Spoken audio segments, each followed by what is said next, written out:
Hey, Saints fans, welcome back to another film study. I want to do this 2 days in a row while it's still fresh and while you're still interested in learning and seeing what the team's doing before we move on to our next game. And in today's video, I want to focus on the Saints defense versus the Chiefs offense, really focusing on the ones versus the ones.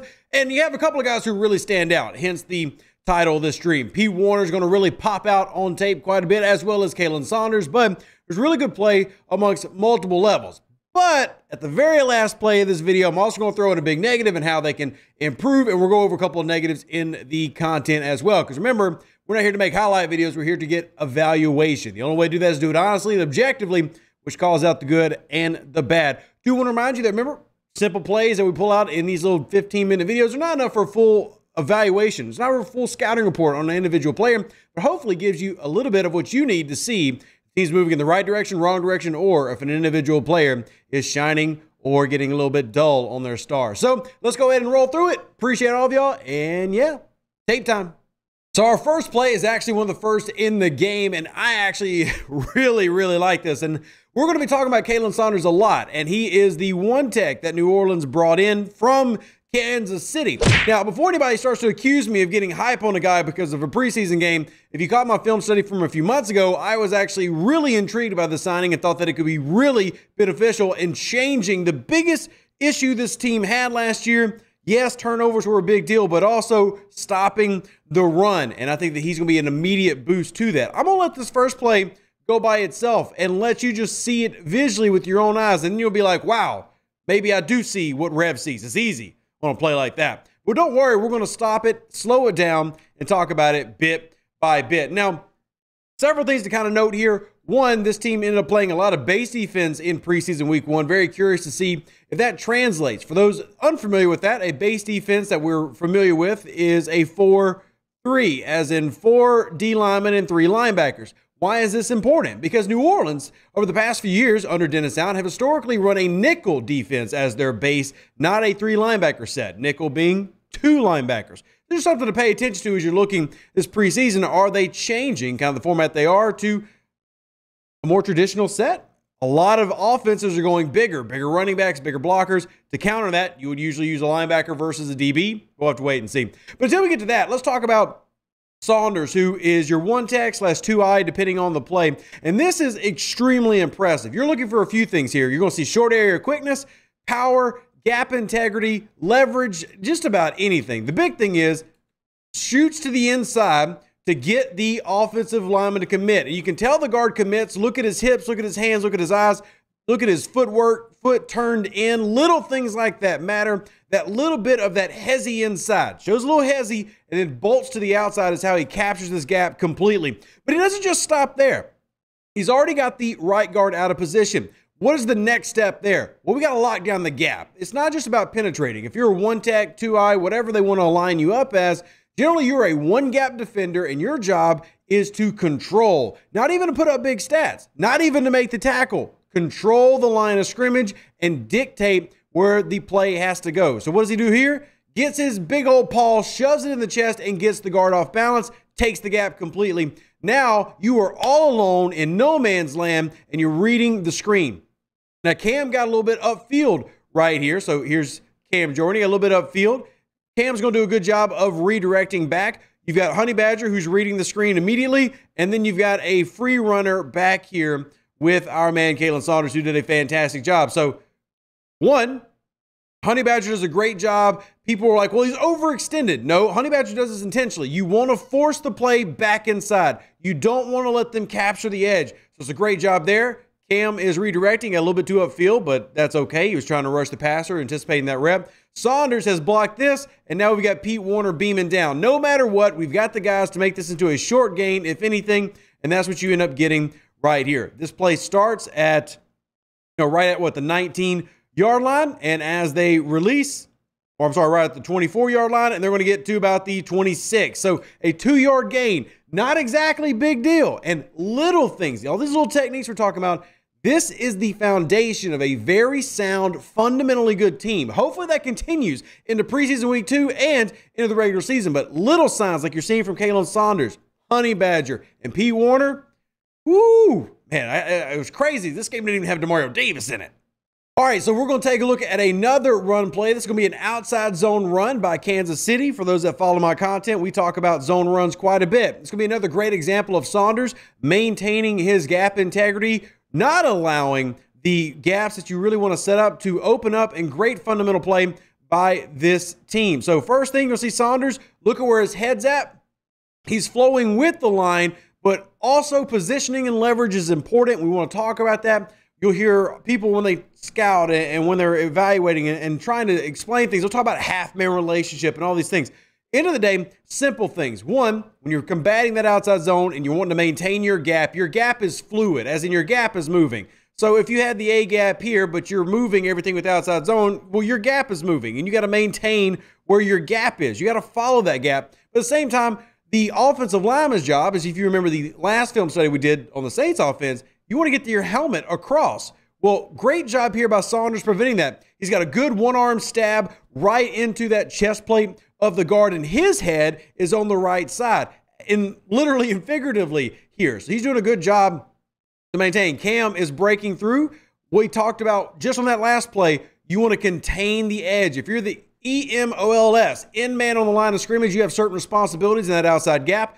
Part of that is you don't want to allow the edge. Now we got to force him back inside. Look at Saunders right at the line of scrimmage. He's not giving up ground, but he's continuing to move. Now, the whole point of an outside or a wide zone run is trying to create three different running lanes: the bend, the bang, and the bounce. You either want to smash it straight up, you want to bounce it outside, or if you have to, we'll break it back.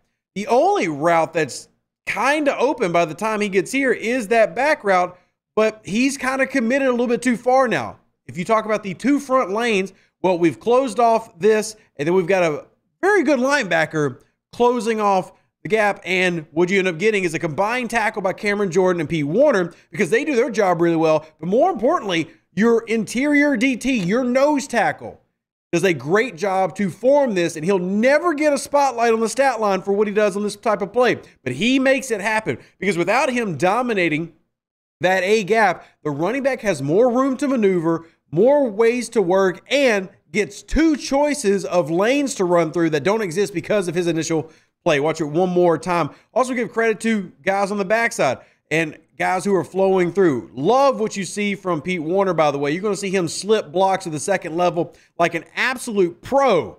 In fact, I'd say he's doing better than almost any other linebacker you're typically going to see. Good job to slip underneath, knows where his guys are, knows the gap. Again, we talk about gap integrity. This is gap integrity. Why do I say that? Well, if Saunders has this A gap, somebody's got to have this A gap. Know your role and understand how it moves and adjusts as a play is developing. Another short run against the dominant Kansas City Chiefs. Here's you another great example, and I'm focusing on the run, one, because Kansas City used the run a lot in this game early on, but also because the Saints struggled with it. Again, you're going to have the Saints in a base personnel where you've got Pete Werner, Nephi Sewell, and Zach Bond on the field. And this is going to go to the left side. Same thing. We went outside zone right. Now we're going outside zone left. That offensive line is all going to be moving as a unit, trying to force motion, and that movement is hopefully going to create additional rushing lanes for the running back to choose from at what people like to call the mesh point, which is really just when the quarterback hands the ball off. So at this point, it's actually a great job by Kansas City. It looks great from the running back's perspective. It looks like we're about to open up our center lane. We've also got this lane back here, but cutback lane may be the only one that's kind of taken out because you do have a leaking corner here on the backside. But watch how quickly it breaks down. Easy peasy lemon squeezy. Khalen Saunders, I don't think he's doing a bad job here at all. It's not negative to him, but I really want to focus on Pete Werner. Pete Werner is a second-level backside linebacker in this play, and what they're wanting to do, again, when you're doing an outside zone run, the goal is you're blocking the guy where you're going. It's not a man-blocking system. It's a knowing where the gap is. So you could have a guy right in front of you that may not be your man. And in this case, you're going to have the right tackle, who is, be probably their starter, trying to get to the second level to get and reach, got to reach, to Pete Werner.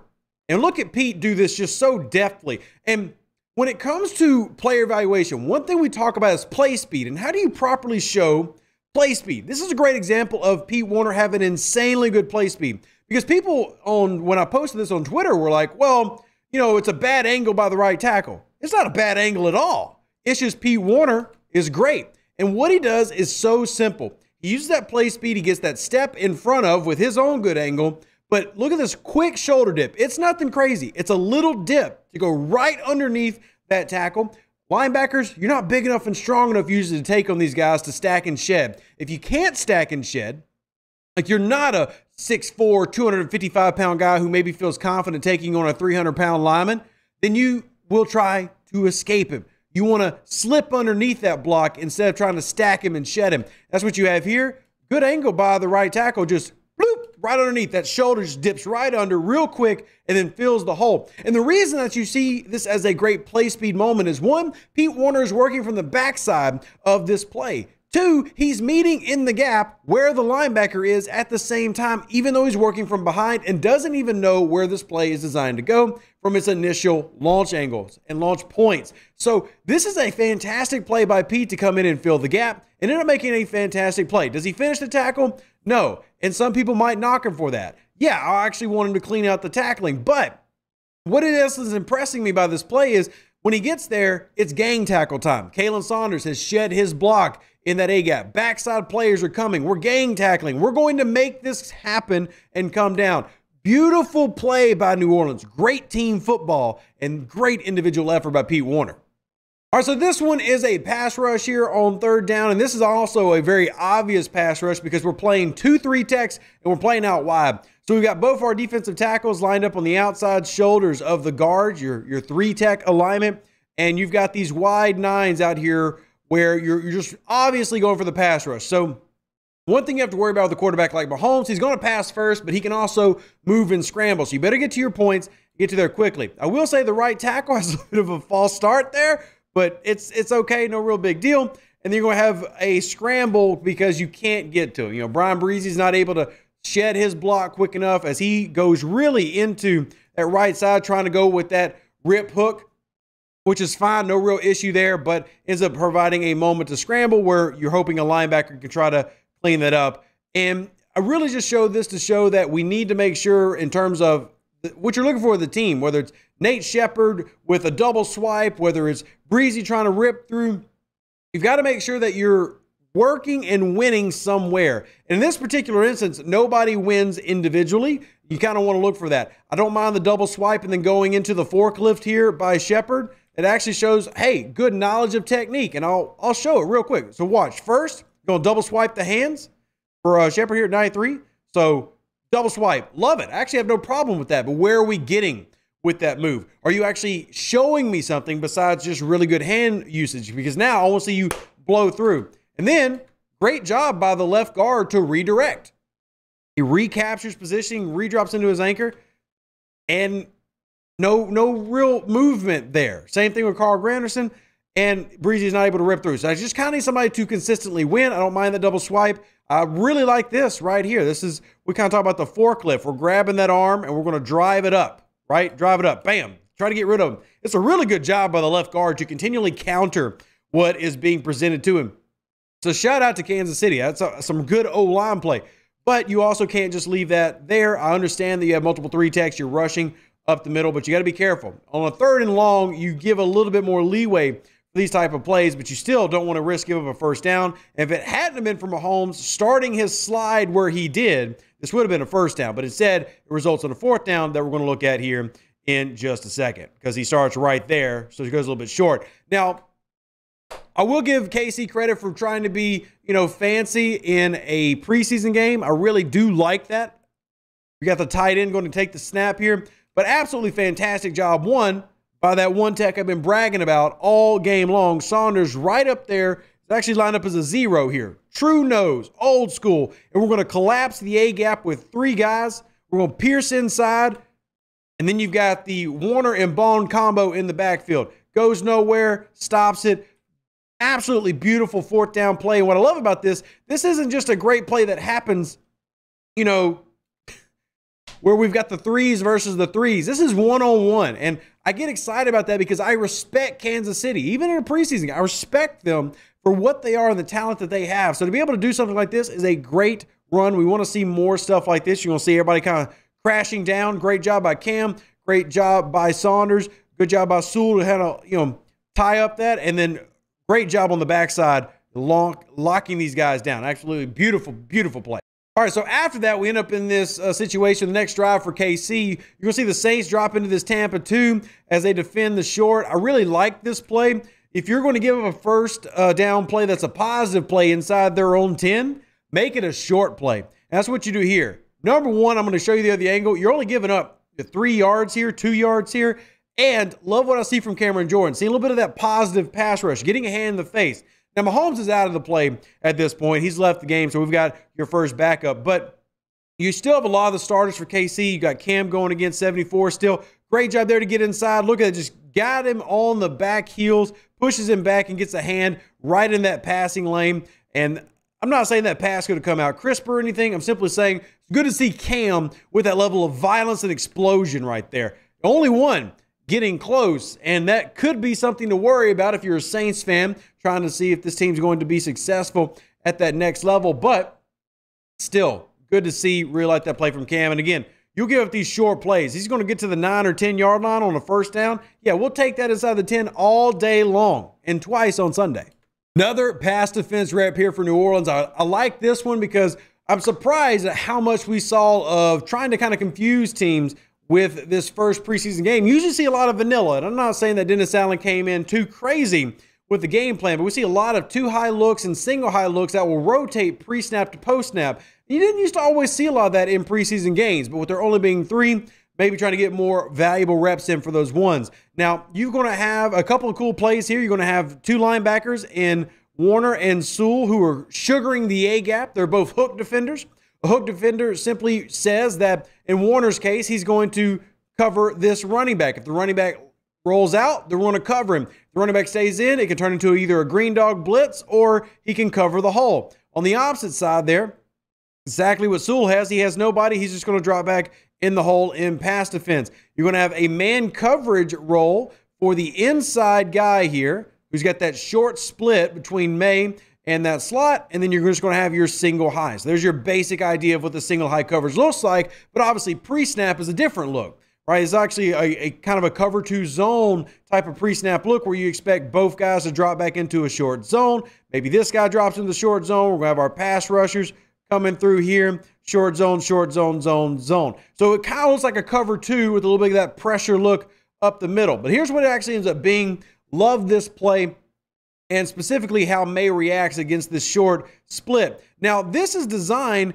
as a double out, and what you're doing here is trying to create a natural rub. You're going to have, for Kansas City, your point man here, who's on the line of scrimmage, that wide receiver. He's going to go inside a little bit before breaking out, and then you're going to try to have a little out route underneath him. So it's like a quick little layers concept with 2 outs, and you're trying to have a natural rub there to get in the way of the defenders and cause some separation. I love the play design in terms of a simple pass to get that half-field read on the left side, but great job by May to read it, react to it, and create a pass that ends up falling incomplete due to great recognition.